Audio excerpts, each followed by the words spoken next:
आज हम बात कर रहे हैं विल की, क्योंकि सुप्रीम कोर्ट ने महिलाओं से अपील की है, ख़ासकर हिंदू महिलाओं से, कि विल ज़रूर बनाएं ताकि आप जिसे चाहते हैं उसी को आपकी संपत्ति मिले। और दूसरी बात कि आपके जाने के बाद आपकी संपत्ति के नाम पर विवाद ना हो।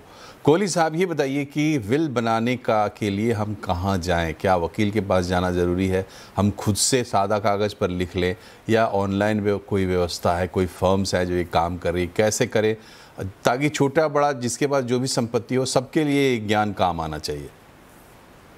बिल्कुल मनोज, जो आपने 3 तरीके बताए, तीनों ही तरीके से हो सकता है। आप किसी वकील के पास जा सकते हैं, उसके लिए कोई बहुत नामी वकील नहीं भी हो तो भी चलता है। आप स्वयं भी लिख सकते हैं, कागज़ पे बैठ के आप लिखिए कि मैं अपने मृत्यु के बाद अपने एसेट्स की लिस्ट है, ये उसको देना चाहता हूँ। ऑनलाइन भी बहुत सारे प्लेटफ़ॉर्म्स अवेलेबल हैं, जहाँ पर आप विल बना सकते हैं। पर आपने एक बहुत अच्छी बात ब्रेक पे जाने से पहले कही थी कि गलतियाँ क्या होती हैं, क्योंकि विल बनाने के बाद भी आपका वो विल बेकार हो सकती है। वो गलतियों को अवॉइड करना बहुत ज़रूरी है। सबसे पहली गलती कि आप विल बना रहे हैं पर उसमें आपने एग्ज़ीक्यूटर अपॉइंट नहीं किया। तो एग्ज़ीक्यूटर अपॉइंट ना करने से क्या होगा कि आपके जाने के बाद जब वो विल खोली जाएगी, तो पहली बात तो उसको उसको फ़ॉलो कौन करेगा? अगर मान लीजिए आपके 4-5 सक्सेसर्स हैं, तो उसको कौन फ़ॉलो करेगा? या आपने कोई ऐसी जगह रख दी विल को, जो अब व्यक्ति जाने के बाद तो बताने के लिए है नहीं, तो कौन उसको निकालेगा? कौन उसको वारिस, जो उसके वारिस हैं, उसके सामने उसको पढ़ेगा? तो एग्ज़ीक्यूटर अनबायस्ड होना चाहिए, ये बहुत ज़रूरी है। जिसको भी आप एग्ज़ीक्यूटर अपॉइंट कर रहे हैं, उसका कोई बायस ना हो, जिससे वो कल को कोई मैनिपुलेशन ना कर पाए। दूसरी गलती, अभी जैसे आशुतोष ने कहा कि रजिस्ट्रेशन कराना बहुत ज़रूरी हो गया है अब आजकल, क्योंकि आपकी विल को चैलेंज किया जा सकता है। ना जाने कितने ही सैकड़ों के हिसाब से कोर्ट में केसेस चल रहे हैं, जहाँ पर विल को चैलेंज किया गया है। कोई कहता है मेरे सिग्नेचर्स नहीं है, कोई कहता है उनकी हैंडराइटिंग नहीं है, कोई कहता है इसने कभी बनाई नहीं, कोई कहता है वो मेंटली साउंड नहीं थे, वगैरह-वगैरह। बहुत सारे मैटर्स पे डिस्प्यूट चलते रहते हैं। और एक बहुत बड़ी गलती मनोज, जो आम देखी जाती है, और ये मैं आपको व्यक्तिगत रूप से एक उदाहरण के तौर पे बता सकता हूँ। मेरे पास 2018 में एक महिला आई, जिन्होंने विल बनाई, और उसके बाद आप मानेंगे नहीं, बदकिस्मती से वो दुनिया में नहीं रहीं। और जब उनके विल को एग्ज़ीक्यूट किया गया, तो पता लगा कि जो-जो उन्होंने एसेट्स उसमें लिखे थे, आज 7 साल बाद, ये अभी हाल की घटना है, 7 साल बाद उसमें से कोई भी एसेट उस फॉर्म में नहीं था, जिस फॉर्म में उन्होंने लिखा। उन्होंने बैंक अकाउंट नंबर दिए, कुछ फिक्स्ड डिपॉज़िट्स थे, कुछ म्यूचुअल फंड्स थे, कुछ शेयर्स थे, और 1-2 प्रॉपर्टी थी। प्रॉपर्टी वो बेच दी गई थी। उन्होंने जो म्यूचुअल फंड का पैसा उठा के फिक्स्ड डिपॉज़िट में कर दिया था। फिक्स्ड डिपॉज़िट के पैसे उठा के ज्वेलरी ले ली थी। प्रॉपर्टी वो वाली नहीं, दूसरी प्रॉपर्टी थी। तो जितने भी एसेट्स की लिस्ट उस विल में थी, वो सब बदल चुकी थी। अब मैं जो मेन बात कहने जा रहा था कि विल को अपडेट करना बहुत ज़रूरी है। आप जब भी विल को अपडेट करते हैं, तो जो आपकी लेटेस्ट लिखी हुई विल होती है, वो पिछली सारी विल्स को ओवरराइड कर देती है। इस बात का बहुत ध्यान रखना ज़रूरी है कि आप जो लेटेस्ट विल लिख रहे हैं, पिछली विल उससे अपने आप इनफ्लक्चुएट हो जाती है। आपको ये बात मेंशन की जाती है विल में कि इससे पहले की सारी विल मैं वो खत्म कर देता हूँ, यही मेरी लेटेस्ट विल है।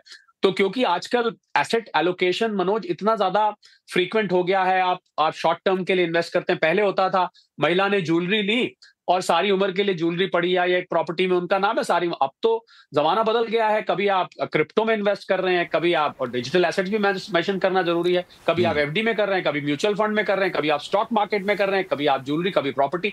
तो मुझे हुँ, लगता है कि विल की बहुत डायनामिक नेचर होती है। ये ठीक नहीं है। कि विल बना के आप भूल गए एक बार। बहुत हुँ, हुँ, बड़ी गलती है मनोज, लोगों से ठीक मैं है, देख रहा हूँ कि हो रही है। ठीक है। तो समय चूँकि कम है, आशुतोष जी ये बताइए कि जी।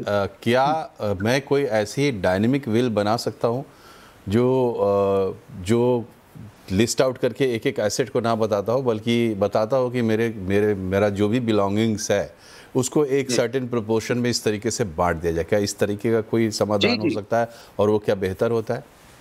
बिल्कुल, बिल्कुल, आप हर एक अपने प्रॉपर्टी को, चाहे वो मूवेबल हो, इमूवेबल हो, आप उसमें शेयर बिल्कुल डिफ़ाइन कर सकते हैं। अगर ज़मीन है या फिर कोई प्रॉपर्टी है, कंस्ट्रक्टेड प्रॉपर्टी है, तो उसमें भी आप बाउंड्रीज़ तक आप डिफ़ाइन कर सकते हैं कि किसको कहाँ कितना मिलना है। हुँ, और एक बात और मैं ऐड करना चाह रहा था कि जो बेनिफिशियरी में, अगर मान लीजिए कोई माइनर को अगर प्रॉपर्टी जानी है, तो उसके लिए गार्डियन को भी, एक हुँ। जो उसका गार्डियन होना चाहिए नहीं, बच्चे का, उसको भी मेंशन। हाँ। मैं ये पूछ रहा था कि क्या मैं एक अम्ब्रेला विल बना सकता हूँ जो मेरी पूरी प्रॉपर्टी को क्वालिफाई करे, और एक रेशियो या प्रोपोर्शन के साथ बता दूं कि वो बांट दिया जाए? जी, जी। देखिए, आप बिल्कुल बना सकते हैं, लेकिन क्या होता है कि वक़्त के साथ सिचुएशन भी बदलता रहता है। अब जैसे हुँ, किसी महिला ने विल बनाया, उस समय उसकी शादी नहीं हुई थी, बाद में उसकी शादी हो गई, तो वो हो सकता है उसमें कोई चेंजेस करे। फिर हो सकता है उसके बच्चे हो गए, फिर उसमें वो कोई चेंज करे। हो सकता है उसने एडिशनल प्रॉपर्टी ले ली, तो फिर उसको वो ऐड करना होगा कि ये प्रॉपर्टी अब किसको जाएगी। हो सकता है कोई प्रॉपर्टी उसने बेच दी, जैसे मेरे मित्र ने भी बताया, तो फिर जो है वो प्रॉपर्टी अब है नहीं। तो इसके लिए टाइम टू टाइम जो अमेंडमेंट है उसको कॉडिसिल बोलते हैं, वो कॉडिसिल को ऐड किया जा सकता है। शरद जी इसमें कुछ जोड़ना चाह रहे हैं? शरद जी देखिए, प्रिंसिपली आप एक अम्ब्रेला विल बना सकते हैं, परंतु वो विल की जो ऑथेंटिसिटी है, बाद में जब उसको एग्जीक्यूट किया जाएगा तो उसमें दिक्कतें आती हैं, क्योंकि आपने कह दिया मेरे सारे एसेट्स मेरे 3 बच्चों में जाएं। अब एसेट्स कौन से हैं इस पे सवाल उठ सकता है, कितने के हैं इस पे सवाल उठ सकता है, बैंक अकाउंट नंबर, एफडी। तो इसलिए बेहतर रहेगा कि स्पेसिफिक बिल बनाए, और जब लिख ही रहे हैं तो आप उसको लिखिए और समय समय पर अपडेट करें। मुझे लगता है हमारी आपकी ये बातचीत आज जो भी महिला या जो भी वर्ग देख रहा है उससे यही सीख लेगा कि बिल को समय समय पर अपडेट करते रहिए। हम तो ये सलाह देते हैं कि हर साल आपको बिल अपडेट करनी चाहिए, क्योंकि आप बैंक अकाउंट बंद करवाते रहते हैं, खुलवाते रहते हैं, आपकी इन्वेस्टमेंट पैटर्न और एसेट पैटर्न बदलता रहता है। सही बात है। और कोहली साहब, हमारा तो मकसद ये है कि आप सोचिए, पहले तो विल के बारे में जानिए, पहले तो जानिए विल के बारे में। देश की सर्वोच्च अदालत ये कह रही है कि भाई विल के बारे में जानिए। पहली चीज़, जब आप जानेंगे फिर आपकी इच्छा जागृत होगी, मन बनेगा, आप विल बनाएंगे।